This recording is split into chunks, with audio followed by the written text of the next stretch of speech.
malapit ng birthday mo kaya gusto mong gumawa ng table cake stand sa Minecraft katulad ito. So yan, madali lang yan. Una syempre is gawa muna tayo ng 3x3 table. So gayahin nyo lang to. And then dito sa gitna is lagay lang tayo ng 6 snow plate. So ayan. And then ngayon is maglagay naman tayo ng dispenser. So bali dalawa yan. Then sa loob is maglagay kayo ng armor stand. So yan, tig-isa yan.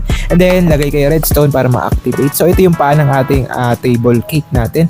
And then dito is maglagay kayo ng piston. And then maglagay na kayo ng, kaya nyo lang yan. So naglagay ako ng blocks dyan. And then maglagay kayo ng slab para sa lalagyan ng cake natin. So ayan na yung table ng cake natin. Then maglagay na kayo ng cake. Lagay nyo rin ng candle. And then lagay na natin ng decoration sa may table. So naglagay lang ako ng sea lantern, ng frame. And then lagyan lang natin siya ng mga blocks yan. So, lagyan lang natin ng konting decoration dito and then that's it. So, kung gusto niyo pa ng mga ganitong content is pwede kayo pumunta sa YouTube ko and then meron na rin tayong group chat. So, kung gusto niyo sumali is pwede niyo ako i-chat sa aking FB. So, ayun lang.